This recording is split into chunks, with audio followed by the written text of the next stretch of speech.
bonjour, merci à tous d'être venus aujourd'hui et merci à France Télévisions et à l'équipe, à France Info de permettre de prendre la parole sur ce sujet qui est tabou, on va le dire. Donc je m'appelle Emma Oudiou, j'ai fait de l'athlétisme de haut niveau pendant 10 ans.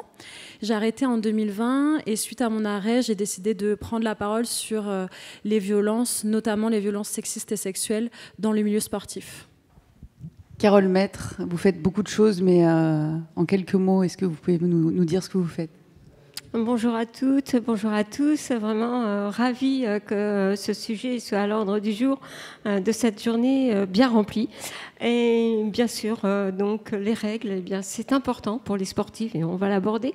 Moi, je m'en occupe tout particulièrement puisque je suis gynécologue, médecin du sport à l'INSEP depuis déjà quelques années. Je suis en charge aussi des sportives donc de haut niveau dans le cadre de mes activités de différentes fédérations et je suis vice-présidente de la commission médicale du comité olympique. Et moi, je suis présidente du fan club de Carole Maître, autoproclamée, parce que je pense qu'elle est d'utilité publique. Je glisse juste un mot. On a eu l'occasion de travailler ensemble sur un documentaire sur la maternité des sportifs de haut niveau. Et Carole Maître, elle a une particularité dans son bureau à l'INSEP, c'est qu'elle a des petites cartes de vœux de naissance de tous les enfants qui sont nés grâce à elle, parce que... c'est un sujet un peu dans le sujet dont on va parler aujourd'hui, faire des enfants pendant une carrière de haut niveau. On ne le faisait pas avant et grâce à Carole Maître, on le fait maintenant. Et du coup, il y a plein de petits bébés INSEP. Je voudrais vous signaler que pour préparer cette table ronde, j'ai eu recours à deux papiers qui sont très intéressants et je vous donne les titres en ressources pour en finir avec le tabou des règles. C'était une enquête, vous étiez dedans d'ailleurs, Carole Maître, de l'équipe magazine signée Béatrice Avignon, Christelle Bonnet et Nicolas Herbelot sur le sujet, et également Nouveau Cycle, un article de Christelle Bonnet dans l'équipe magazine qui sont très intéressants sur le sujet. On commence par quoi, Emma, le tabou des règles, déjà. On en parlait juste avant, le mot tabou n'est pas galvaudé, ça reste un sujet dont on ne parle pas. En tout cas, vous, quelle a été votre expérience pendant votre carrière par rapport à ce sujet-là ? Alors, je pense qu'on en parlait déjà un petit peu plus à mon époque. J'avais la chance de pouvoir dire à mes coachs quand est-ce que j'avais mes règles, de pouvoir en parler quand même assez librement, de pouvoir dire que c'était une période où j'étais un peu plus fatiguée, où je me sentais moins bien. Mais ça reste quand même quelque chose dont on parle peu. Il y a des athlètes, je pense notamment à Renelle Lamotte là, qui en a parlé juste avant les championnats du monde d'athlétisme, et elle a été reprise un peu partout, et c'est quand même symptomatique parce qu'elle dit simplement qu'elle a ses règles et qu'elle fait de la rétention d'eau juste avant ses règles, qu'elle prend un petit peu de poids, et on voit que c'est repris partout justement parce que c'est pas encore hyper abordé. Je pense également à une triathlète anglaise, il me semble, dont la photo a été relayée un petit peu partout parce que on voit qu'au niveau de l'entrejambe, elle a une tache de sang et elle s'est faite critiquer par plusieurs internautes disant que voilà, le photographe aurait pu un peu mieux cadrer la photo. Elle est en sueur, il y a plein d'autres choses qui font qu'elle n'est pas forcément à son avantage selon certains critères, et pourtant on va pas critiquer, on va critiquer le fait qu'on voit qu'elle est ses règles. Donc c'est quand même, on peut en parler de plus en plus par rapport à une certaine époque, mais ça reste quand même un sujet, assez tabou et peu pris en compte dans la programmation de l'entraînement. Et vous me disiez que vous avez des athlètes qui vous envoient des messages, qui vous posent des questions sur le sujet parce qu'elles ne trouvent pas forcément les gens avec qui en parler dans leur entourage. Oui, c'est vrai que dès qu'on en parle un petit peu sur les réseaux sociaux, on a des athlètes féminines qui viennent nous voir pour nous poser des questions. C'est assez difficile parce qu'on n'est pas médecin comme Carole. Donc on essaie de répondre avec nos armes à nous. Et c'est très bien aujourd'hui qu'on puisse justement en parler. Est-ce qu'on en parle beaucoup en consultation ? Est-ce que c'est un motif de consultation des sportives, un sujet dont ils ont besoin de parler ? De plus en plus, c'est vrai que les sportifs viennent nous consulter, soit parce qu'il y a des douleurs des règles, soit parce qu'elles sont gênées par une prise de poids avant les règles. Donc tout ce qui peut être gênant l'entraînement, mais aussi gênant leur quotidien, eh bien, ce sont des motifs de consultation. Peut-être au fur et à mesure des années, on a vu quand même un besoin de s'exprimer, un besoin d'avoir les meilleurs conseils possibles pour savoir en fait gérer ces règles pendant son entraînement aussi, et puis sur un cycle de compétition ou d'entraînement, on a besoin aussi de mieux se connaître, mieux connaître son cycle. Et quand on est gêné, finalement, eh bien, il faut peut-être trouver aussi la solution médicale, c'est-à-dire se faire accompagner. Parce que l'adaptation de l'entraînement, oui, certes, c'est une chose, c'est une problématique très importante, mais il y a aussi, à un moment donné, peut-être le conseil médical ou l'aide qu'on peut apporter. Là où avant, finalement, parce que il n'y a pas plus de femmes avec des douleurs de règles maintenant, là où avant, finalement, c'était, on faisait avec. Eh bien, on faisait surtout avec la douleur de règles. On a lu des reportages, des témoignages d'athlètes, hein, et je pense que sur Instagram, tu as ces filles qui disent je serre les dents, j'y vais quand même, je fais avec, et on l'entend encore vraiment fréquemment. Mais on fait beaucoup d'informations, de sensibilisation. On a mis en place des ateliers de sensibilisation au sein du réseau Grand INSEP, donc qui concerne l'ensemble des CREPS, pour justement sensibiliser les plus jeunes. Parce que c'est vrai qu'attendre 20 ans pour prendre en compte des douleurs de règles qu'on a depuis longtemps, eh bien, quelque part, c'est dommage. Donc, les règles douloureuses, non. On est en 2023, on a beaucoup de solutions. Et surtout, ça peut être aussi des synonymes, ça peut être un symptôme, en tout cas, de maladie, comme l'endométriose. Et vous savez combien le diagnostic est trop retardé et encore, très certainement, encore plus chez les sportifs de haut niveau. Parce que la douleur de règles, c'est pas une douleur ostéo-articulaire qui va vraiment empêcher d'aller sur le terrain, sauf si elle est très très très forte. Et encore, elles y vont quand même. Et donc là, on a un retard très certainement des prises en charge, et c'est dommage. On va plus venir nous consulter parfois pour aussi une absence de règles, en fait, parce que tout ce qui concerne les règles, il n'y a pas que les douleurs, il y a parfois aussi... Il y a plein de sujets, alors, parce qu'il y a le syndrome prémenstruel, c'est ce qui se passe avant les règles. Il y a le pendant, là c'est souvent des douleurs de règles. L'aménorrhée, je voudrais qu'on en parle un tout petit peu après. C'est quoi les symptômes que décrivent les sportives sur le côté gêne de leur... Qu'est-ce qui les gêne, qu'est-ce qui les incommode, qu'est-ce qui interfère sur leur performance? Alors, on a même des chiffres. 84% des sportifs de haut niveau, dans la dernière enquête du ministère du Sport, se disaient gênés par la période de règles. Alors ça peut être des crampes, des douleurs, bien sûr, des douleurs pelviennes. Quand elles sont intenses, il faut aller au-delà, il faut rechercher un diagnostic. Et puis ça peut être toute une grande fatigue qui peut être liée à des règles abondantes dont on ne se plaint jamais, parce qu'on ne sait pas très bien comment quantifier ces règles finalement, puisqu'elles ont toujours été abondantes. C'est ce qu'elles me disent vraiment. Et puis il y a aussi tous ces symptômes physiques comme la prise de poids avant les règles. Dans les sports à catégorie de poids ou en demi-fond en athlétisme, on peut être très gêné, et tu sais très bien. Et puis il y a aussi des ballonnements, des symptômes qu'on appelle de rétention d'eau en fait. C'est lié à l'organisation hormonale de la fin du cycle. Et puis il y a des céphalées prémenstruelles.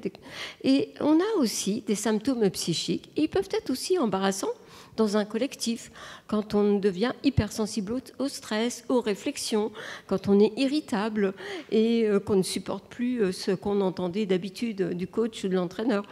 Et donc, c'est tout cet ensemble de symptômes que l'on devrait pouvoir prendre en charge pour ne pas être gêné pendant ces périodes qui entourent les règles ou qui sont les règles. Et quelle est votre propre expérience Là, on vient de parler de tous ces symptômes. Comment vous avez vécu ça pendant votre carrière ? Moi, ce qui me gênait le plus, c'était vraiment les douleurs. Et ce qui est particulièrement difficile dans le sport, c'est qu'on est habitué à supporter la douleur. Et donc, je pense que déjà, les femmes dans la société, de manière générale, sont habituées à ce qu'on leur dise « bon, ça va, c'est que des règles, les douleurs de règles, c'est normal ». Donc, c'est complètement banalisé. Mais d'autant plus chez les sportives qui sont habituées à tout ça. Et puis après, il y a des problèmes très pratiques de « bon, voilà, si j'ai mes règles pendant la compétition, comment je gère ?» On prend un Doliprane avant la compète et puis voilà. Il y a tout ce qui est également protection hygiénique. On se pose beaucoup la question par exemple, je vais rentrer un peu dans les détails, mais par exemple du tampon avec le fil qui dépasse.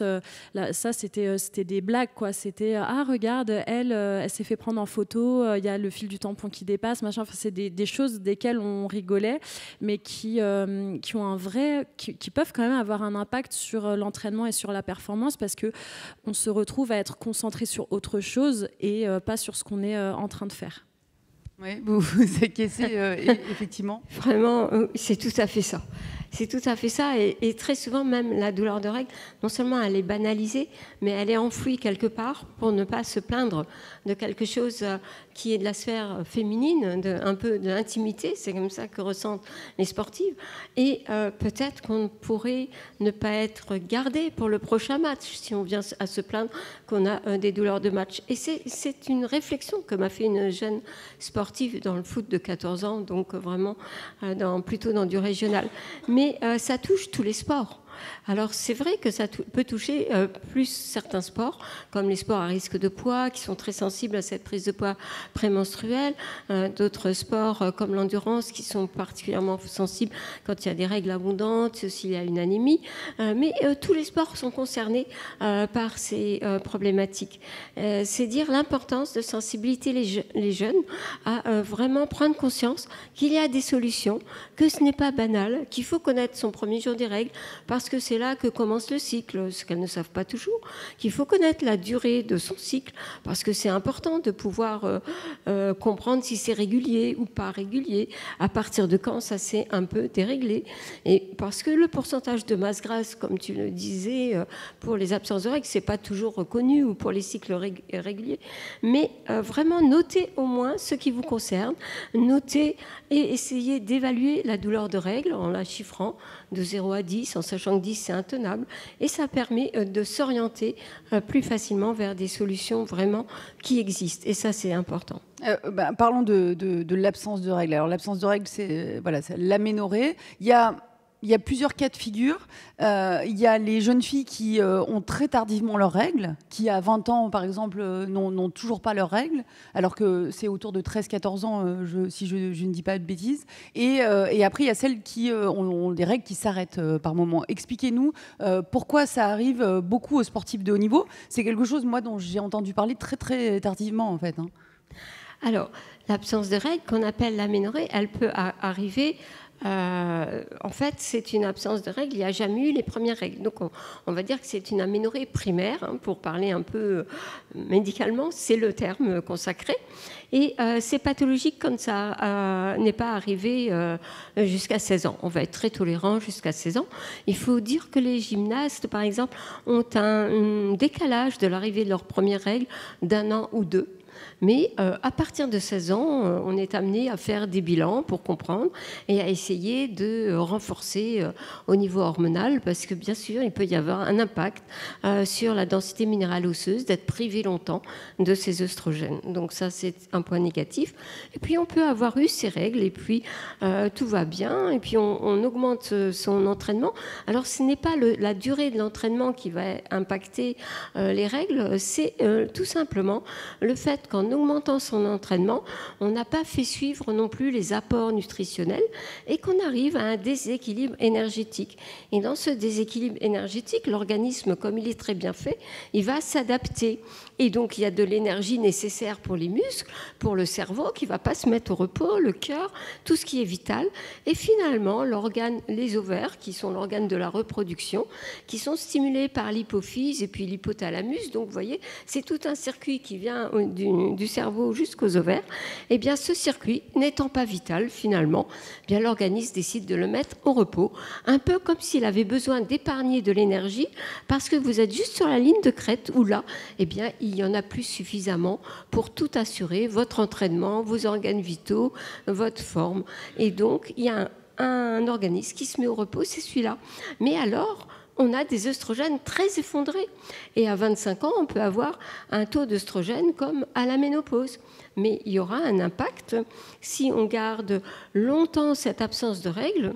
Au bout de quelques mois, voire 1 an, voire 2 ans, eh bien, on multiplie par 8 le risque de fracture de fatigue. Alors, ça peut être une fissure, ça peut être une fracture, ça peut être des blessures aussi ligamentaires, musculaires, plus fréquentes. Parce que les œstrogènes, eh bien, ils sont partout dans le corps féminin.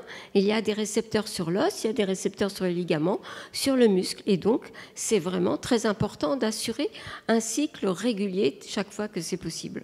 Et Emma, il y a une méconnaissance sur ce sujet et vous nous disiez, il y en a certaines que ça a arrangé parce que finalement, ça met de côté ce sujet des règles. Je suis plus embêtée puisque je ne les ai plus.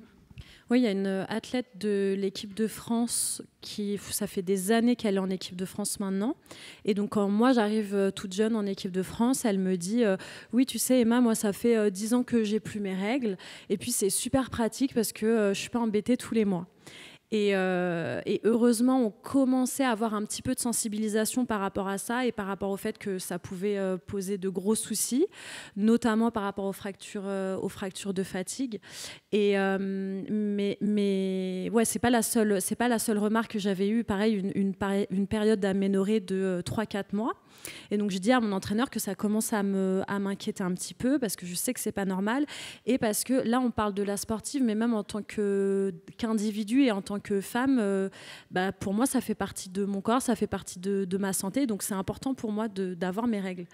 Et donc, je dis à mon coach, oui, là, ça fait quand même plusieurs mois que j'ai pas mes règles. Je sais pas si c'est bien normal. Et il me dit, mais écoute, Emma, tu crois que les autres sur la ligne de départ au championnat du monde, elles ont leurs règles?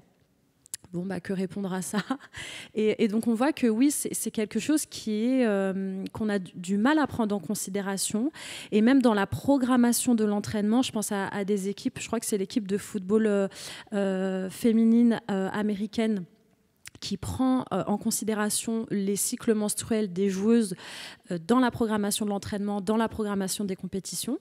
Et nous, en fait, c'était un peu de l'apprenti sorcier. Et j'aurais aimé que voilà, Carole puisse faire de la prévention auprès des entraîneurs pour leur dire que ça a un réel impact de pouvoir prendre en considération le cycle menstruel et de pouvoir faire en sorte qu'on continue d'avoir nos règles, même dans des sports où on a des masses grasses qui sont extrêmement faibles. Et j'en profite aussi pour parler de la triade de la sportive, donc le fait que les aménorrhées soient, alors Carole connaît mieux que moi, mais en tout cas le fait que les aménorrhées soient liées aux potentielles fractures de fatigue et à un déficit énergétique. Il y a aussi des aménorrhées parce qu'on ne se nourrit pas suffisamment. Et encore une fois, dans les sports où le poids est extrêmement important, on a très souvent tendance à très peu s'alimenter et donc à ne pas avoir nos règles. Et ça, pareil, c'est quelque chose à prendre en considération.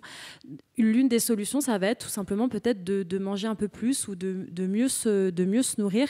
Et ça, encore une fois, dans la tête des entraîneurs où le rapport poids-puissance est très important, c'est quelque chose qui n'est pas encore très bien compris. Ouais, j'allais dire, c'est quoi les solutions vous disiez, là, on parle beaucoup de problèmes. On va parler après de comment on pourrait maximiser les performances. Mais déjà, sur tout ce qui est douleur, sur tout ce qui est amélioré, vous disiez, on peut faire des choses. Qu'est-ce qu'on peut faire ?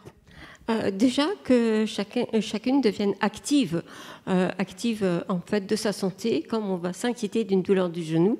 Et donc et c'était une très bonne question, une très bonne réflexion.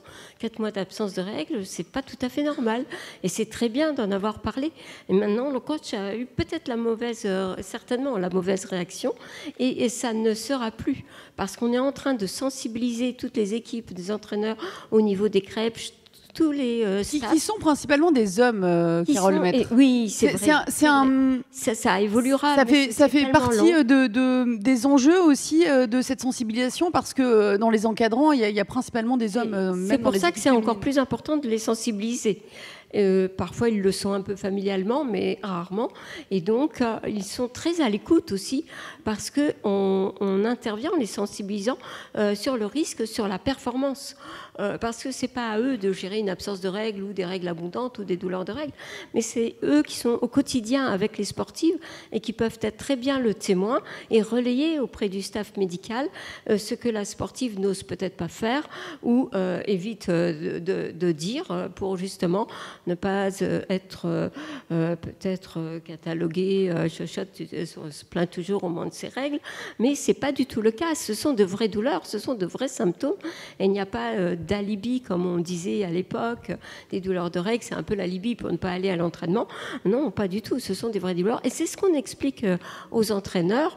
Et je pense qu'il y a vraiment une évolution en ce moment qui est en train de se faire sur la sensibilisation qu'ont les entraîneurs de tenir compte justement des cycles et de s'adapter pendant les règles. Eh bien, c'est pas le moment de demander juste à ce moment-là de faire du renforcement musculaire. On va garder ce qu'on a déjà, mais on va pas acquérir plus parce que les oestrogènes sont au plus bas et que les oestrogènes agissent comme anabolisants protéiques. Donc, on leur donne le maximum d'informations pour qu'ils puissent s'en inspirer et vraiment mieux comprendre leurs sportifs aussi. Et donc, ce n'est pas tout de sensibiliser les sportifs, c'est très important.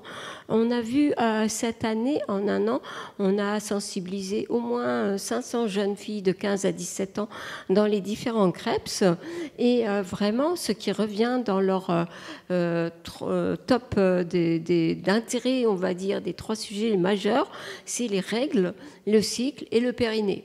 Vraiment, c'est les 3 sujets pour lesquels elles ont besoin d'informations et c'est très intéressant. On a aussi des fédérations qui ont pris, on va dire, le taureau par les cornes, on va dire le sujet à bras le corps en créant des ateliers. Il y a par exemple la Fédération française de hand avec la Ligue féminine de hand, avec le soutien de son partenaire Lidl, a mis en place des ateliers et ce qui était très bien, c'était que c'était géré, animé par des ambassadrices, des sportives, donc qui parlaient de leur expérience et elles avaient été formées pour justement qui démystifier un petit peu ce tabou et libérer la parole. Parce que c'est ça dont on a besoin. On a besoin que les filles arrivent à en parler, donc à libérer la parole, et puis pour se sentir moins vulnérables aussi. Parce que souffrir, se gêner d'avoir des règles trop abondantes, craindre la tache sur le short blanc, eh bien, c'est créer finalement une certaine vulnérabilité. Et ça, il faut vraiment lutter contre ça. On en parle dans tout ce qui est des luttes contre les violences. Eh bien, c'est se faire violence finalement que de subir ces règles à un certain point. Oui, en supportant la douleur. Emma aussi, en se connaissant mal finalement, parce que c'est ça aussi l'enjeu, c'est de connaître son corps et comment il marche finalement. Oui, totalement, en tant que femme et en tant que sportive. Et là, par rapport au haut niveau, le haut niveau, c'est vraiment le but, c'est vraiment d'avoir un entraînement, une programmation qui soit faite sur mesure. C'est vraiment extrêmement fin et ça me semble très compliqué de ne pas prendre en considération le cycle menstruel, les règles, tout ce qui est lié au périnée quand on ne prend pas en considération. Ça me semble difficile d'être sportif de haut niveau et d'avoir une programmation fine quand on ne prend pas en considération. Pourtant, c'est ce qui s'est passé et ce qui se passe encore la plupart du temps. C'est ce qui se passe encore pour beaucoup. Je pense que dans des sports professionnels comme le hand ou comme les sports collectifs qui ont plus d'argent et qui peuvent aussi se permettre de plus investir sur la question, c'est plus facile. Moi, je viens de l'athlé et on avait des sensibilisations, mais de manière très ponctuelle. On a la fédération, par exemple, qui grâce à des kinés, nous a expliqué comment travailler au niveau du périnée. C'était hyper intéressant. On avait des médecins femmes qui sont venus nous expliquer un petit peu plus comment fonctionne le cycle menstruel, comment on pouvait gérer les règles, comment on pouvait prendre la pilule de manière un petit peu plus prolongée pour éviter d'avoir les règles pendant telle ou telle compétition. C'est des choses qui sont très intéressantes, mais qui sont encore faites de manière trop ponctuelle et qui ne sont pas suffisamment systématisées. Par exemple, expliquer, si on va le réexpliquer, comment ça marche le cycle et qu'est-ce qui se passe pendant le cycle. Ça peut paraître un peu compliqué, Carole, mais c'est pas si compliqué que ça. C'est finalement au début du cycle, cette phase folliculaire, c'est-à-dire bon, et vous allez mieux expliquer que moi. Mais c'est les moments où on peut travailler plus sur la puissance et d'autres moments où on travaille plus, où c'est plus intéressant de travailler sur l'endurance. Et ça marche pour les sportifs de haut niveau comme pour tout un chacun. Oui, tout à fait. Je dirais juste avant tout, je dirais quand même qu'il y a un certain nombre qui ne sont absolument pas gênés par leurs règles. On ne va pas dire que toutes les sportives sont gênées par leurs règles. Mais justement, sans parler de gêne, en tout cas, tout le monde peut maximiser ses performances en connaissant son cycle. Profiter au mieux de ses hormones, de son cycle, parce que le cycle il commence avec l'arrivée des règles, au premier jour des règles. Bon, si vous voulez tout savoir, à ce moment-là, les hormones sont au plus bas, et donc c'est pour ça que comme le taux surtout d'œstrogène est au plus bas, on ne va pas avoir un bon rendement si on fait du renforcement musculaire. On peut le faire, on peut faire des exercices techniques, on peut faire de l'endurance, mais à ce moment-là, il ne faut pas augmenter la charge de travail en principe, et il va pas falloir augmenter l'intensité ou la fréquence non plus des exercices. Par contre, dès que les règles sont finies, on voit une montée des œstrogènes et c'est une montée en puissance en fait, parce que les œstrogènes vont booster aussi bien au niveau cerveau qu'au niveau de la captation par le muscle du glucose. Et donc, ça va stocker le glucose, c'est un substrat énergétique, sous forme d'un substrat de réserve, glycogène, qui va permettre de finir un ultra-trail, qui va permettre de finir à l'aise un marathon sans avoir le mur. Et puis, il y a aussi les lipides qui sont, grâce aux œstrogènes, plutôt redistribués dans le muscle que dans la cellule adipeuse. Et donc, ces lipides vont aussi apporter à la coureuse ou à la femme toute l'énergie nécessaire. Donc, on a un stockage des substrats énergétiques dans le muscle. Donc, on voit bien que cette phase où il y a cette montée des œstrogènes, anabolisant protéique, métabolisme énergétique, on voit bien qu'on peut faire de l'endurance, on peut augmenter la charge, on peut augmenter la fréquence, l'intensité et faire son travail musculaire. Alors, que se passe-t-il après? Parce que ça, c'est une première phase du cycle. Alors, dans la deuxième phase du cycle, les œstrogènes ne redescendent pas à leur niveau minimum. Ils restent élevés, pas autant qu'en préovulatoire, mais ils restent élevés, ils sont accompagnés par la progestérone. Alors, la progestérone, c'est, la femme qui fait sans du tout être sportive, on sait que ça aide à l'endormissement, c'est de la sérénité, c'est du calme. C'est peut-être un temps de réaction plus long, donc il va falloir travailler sur le temps de réaction, parce que quand on est en compétition, on ne demande pas à quelle phase tu es, tiens non, je vais prendre l'autre parce qu'elle est en première phase du cycle, non, tout le monde est ensemble. Et donc ça, c'est dans les préparations physiques qu'on peut, ou dans l'entraînement du quotidien, qu'on va pouvoir travailler sur certains points. Mais là, la deuxième phase du cycle, l'endurance, le renforcement musculaire, travailler sur les temps de réaction, ça c'est très important, la proprioception. Et puis les 5 derniers jours, là où on commence à avoir des symptômes, augmenter peut-être les périodes de récupération, mais ça ne veut pas dire qu'on ne va rien faire. Et si vraiment on est gêné, alors là, c'est le staff médical qui doit prendre en charge parce qu'il faut qu'on réajuste ce déséquilibre hormonal et on le fait très bien. Alors, il y a des traitements, on peut commencer par de l'homéopathie, ensuite on peut commencer par de la progestérone naturelle, on peut regarder si ça se passe pas bien alors qu'on est sous contraceptif. Eh bien, c'est peut-être le moment de changer de contraception aussi. Et donc, il faut réévaluer l'ensemble de la sportive et voir avec elle quelle est sa solution qui va le mieux lui correspondre.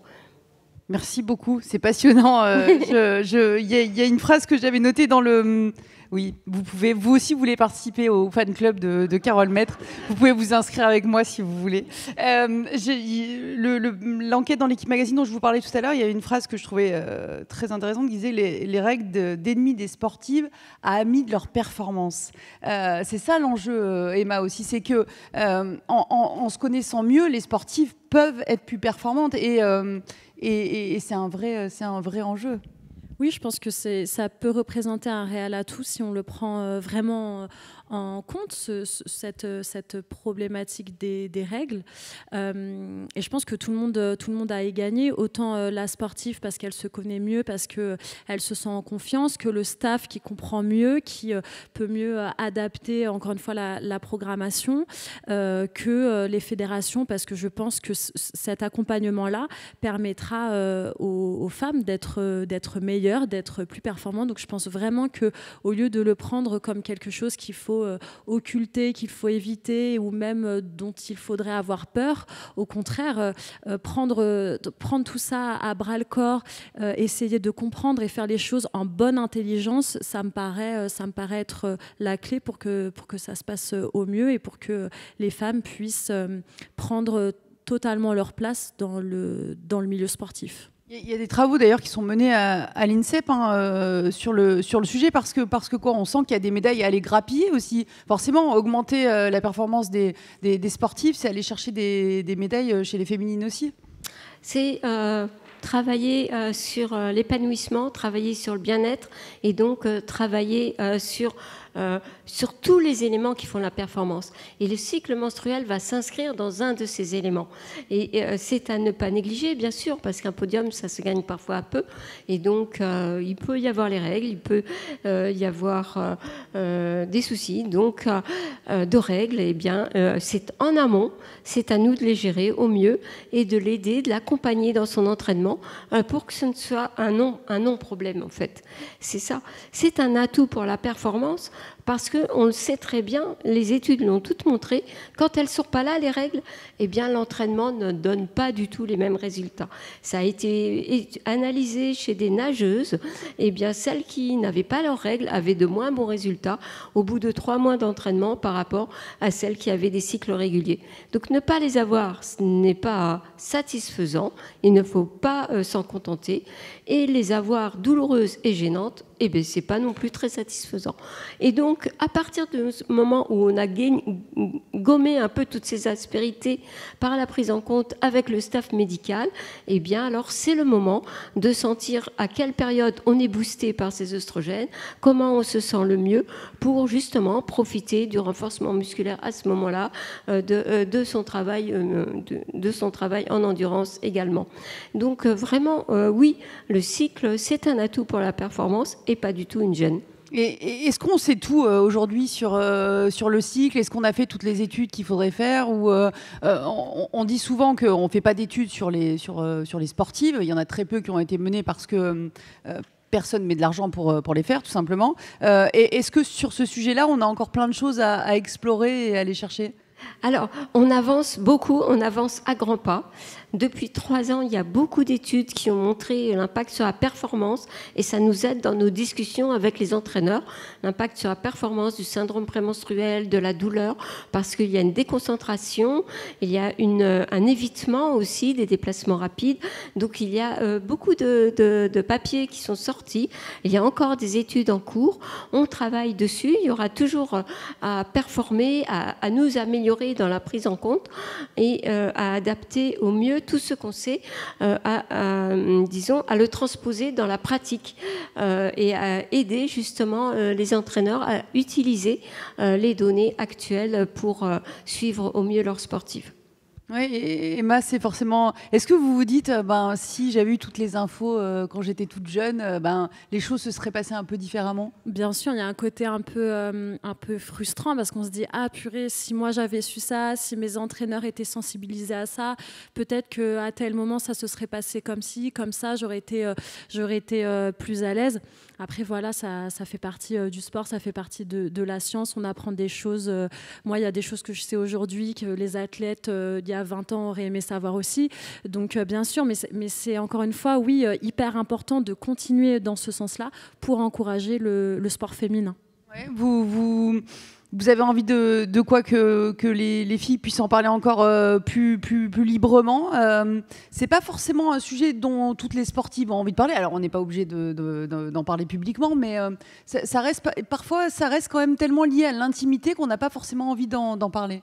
Ouais, et puis c'est pas facile non plus. Je sais qu'à la fin de ma carrière, on avait, en gros, j'avais un calendrier dans lequel je devais remplir, voilà, quand est-ce que j'avais mes règles. Ça fait beaucoup maintenant. Voilà, et ce calendrier-là, mon staff y avait accès.